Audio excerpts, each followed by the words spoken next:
കണി കാണണ്ടേ, കണ്ണു തുറക്കാതെ വന്നോളൂ. സമൃദ്ധിയുടെ നിറപ്പകിട്ടിലാണ് ഇക്കുറിയും വിഷുവിന് കണി ഒരുക്കിയിരിക്കുന്നത്. വിഷു കണിക്കൊന്ന പൂ കൊണ്ടുവാ. വിഷുപക്ഷി ചിറകടിച്ചെത്തി നാട്ടുപാവിന്റെ കൊമ്പത്തിരുന്ന് വിഷു വരവറിയിക്കുന്നു. വിത്തൻ കൈക്കോട്ടും. ഓർമ്മകളിൽ ഒരുപാട് വിഷുക്കാലമുണ്ട്. അപ്പയും അമ്മയും ഞങ്ങൾ മക്കൾ 4 പേരും കൂടി അന്നത്തെ ആ ഓലമേഞ്ഞ് ചാണകം മെഴുകി ചെത്തിത്തേക്കാത്ത ചുവരുകളുള്ള വീട്ടിലെ വിഷുക്കാലം. മേടം പൊട്ടണിഞ്ഞ ആ ഹരിതകാലം ഇനി ഒരിക്കലും തിരിച്ചു വരില്ല എന്നറിയാം. ഉമ്മറത്തെ ചാരികസേരയിലിരുന്ന് അപ്പ ഞങ്ങളുടെ നീട്ടിപ്പിടിച്ച കൈകളിലേക്ക് ഇട്ടു തരുന്ന 1 രൂപ തൊട്ട് ഇനി എത്ര കാലം കാത്തിരുന്നാലും അക്കാലം അകലെയാണ്. കാലം തെറ്റാതെ പോക്കുന്ന കണിക്കൊന്ന, പ്രകൃതി കനിഞ്ഞരളിയ ഐശ്വര്യം, ഈ വേനൽ ചൂടിൽ സ്വർണത്തിൻ്റെ നിധിശേഖരം തരുന്ന അപൂർവ വൃക്ഷം. അച്ഛനും അമ്മയും ആരെന്നറിയാത്ത ആരോ വലിച്ചെറിഞ്ഞ പാഴ്വത്തിൽ നിന്നും പൊട്ടിമുളച്ച കാട്ടുപൂവ്. പച്ചിലകൾക്കിടയിൽ ഇളകിയാടുന്ന മഞ്ജു മന്ദസ്മിതം. അവൾ നാടിനും വീടിനും കണിയായി. വിഷുപക്ഷി പാടുന്നു. മഞ്ഞ മനോഹാരിതകൾക്കിടയിൽ ചുണ്ട് മലർക്കെ തുറന്ന് നാടിൻ്റെ ഐശ്വര്യമുണർത്തുന്നു വിഷുപക്ഷി. സ്വർണ്ണക്കിളി, ഒരു സുമംഗലിക്കിളി. മഞ്ഞണിഞ്ഞ കണിക്കൊന്നയുടെ താണ കിങ്ങിണിക്കൊമ്പിലിരുന്ന് പാടുന്ന സിന്ദൂരക്കുരുവി. ഈ വിഷുക്കാലത്ത് എനിക്ക് ഏറ്റവും പ്രിയപ്പെട്ടവർക്കായിട്ട് ഞാനൊരു പ്രത്യേക വിഭവം കൂടി ഒരുക്കിയിട്ടുണ്ട് കേട്ടോ. ശ്രീ ഗുരുവായൂരപ്പൻ്റെ പുണ്യദർശനത്തിനായി കേഴുന്ന ഗാനഗന്ധർവ ഹൃദയം. ഗാനഗന്ധർവ സാന്നിധ്യം കൊതിക്കുന്ന ഗുരുവായൂർ ഉണ്ണിക്കണ്ണൻ. ഈ ആത്മബന്ധത്തിൻ്റെ അലയാഴി അറിയാത്ത മലയാളിയില്ലല്ലേ. ആ ഹൃദയബന്ധത്തിൻ്റെ ആഴങ്ങളിലിരുന്നാണ് അന്ന് ദാസേട്ടൻ പാടിയത്. ഗുരുവായൂർ അമ്പലനടയിൽ ഒരു ദിവസം ഞാൻ പോകും, ഗോപുരവാതിൽ തുറക്കും ഞാൻ, ഗോപകുമാരനെ കാണും ഞാൻ. ദാസേട്ടൻ്റെ മനസ്സ്. സ്നേഹനൊമ്പരങ്ങളുടെ വരികൾ കുറിക്കുവാൻ എന്നെ പ്രേരിപ്പിച്ച ഘടകവും ഇത് തന്നെ. ഇത്തിരി നേരം ആ കാളിന്തി പുളിനത്തിൽ ഒന്ന് ഒത്തിരുന്ന് യമുനയുടെ പുണ്യത്തിൽ ആറാടി കേൾക്കാം ദാസേട്ടനുള്ള വിഷുക്കണിയായി ഞാൻ എഴുതിയതായ ഗാനസല്ലാപം, ഞാൻ ഒരുക്കിയ ഈ വരികൾ. കേരളത്തിലെ മിക്ക ക്ഷേത്രങ്ങളിലും വിഷു ആഘോഷിക്കുന്നുണ്ടല്ലേ. ഗുരുവായൂർ അമ്പലവും മേടവിഷുവും ഗുരുവായൂരപ്പനെ കണി കാണുന്നതിൽ പരം മഹാഭാഗ്യം എന്തിരിക്കുന്നു.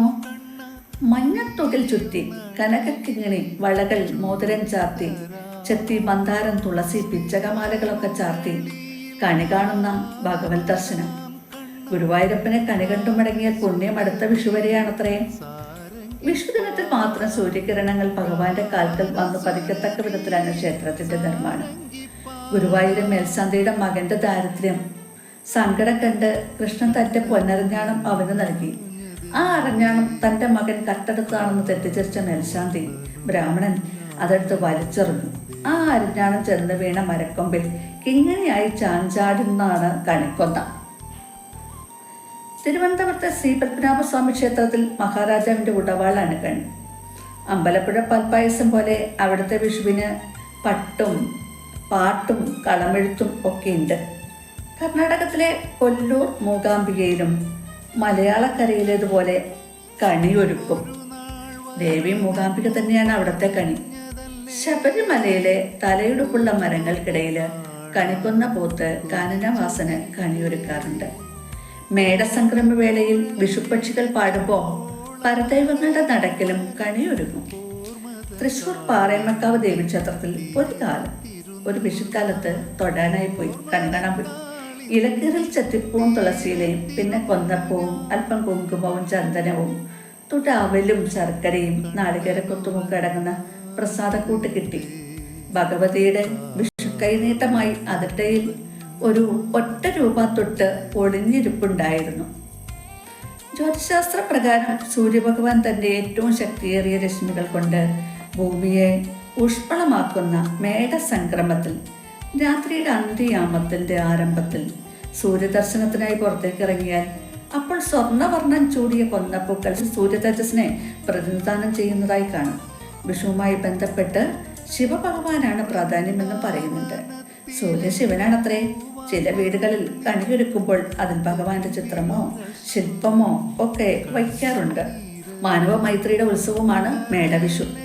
വിഷുദിനത്തിൽ ആദ്യം കാണുന്നതാണ് കണി, പിന്നെ കൈനീട്ടം, പിന്നെ വിഷുസദ്യ, വിഷുപ്പാട്ടുകൾ, കളികൾ, വിഷുഫലം. അങ്ങനെ ഒരു സൂര്യോത്സവം. കണിയാരും പണിക്കരും ഒക്കെ പ്രവചിക്കുന്ന വിഷുഫലം തെറ്റാറില്ല.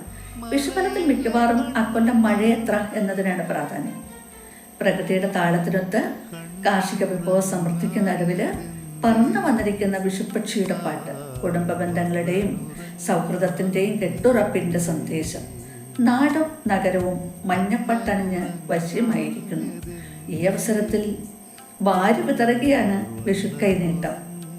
ഊഞ്ഞാൽ പാട്ടിന്റെ ഈണം നുകരാൻ, കൊന്നമരത്തിൽ ഊഞ്ഞാലാടാൻ, ഒരുപാട് സൗഹൃദങ്ങൾക്കൊപ്പം വർണ്ണപ്പകിട്ടാർന്ന ഒരു വിഷുക്കാലത്തെ വരവേൽക്കുവാൻ കഴിഞ്ഞതിൽ ഏറെ സന്തോഷം നേരുന്നു. സ്വർണ്ണത്തിളക്കമുള്ള ഒരു മേടവിഷു. ഞാൻ നിങ്ങളുടെ സ്വന്തം സുധർമ്മ ടീച്ചർ. ചാനൽ സബ്സ്ക്രൈബ് ചെയ്യാൻ മടിക്കരുത് കേട്ടോ. ഇവൾ മൊഴികൾ.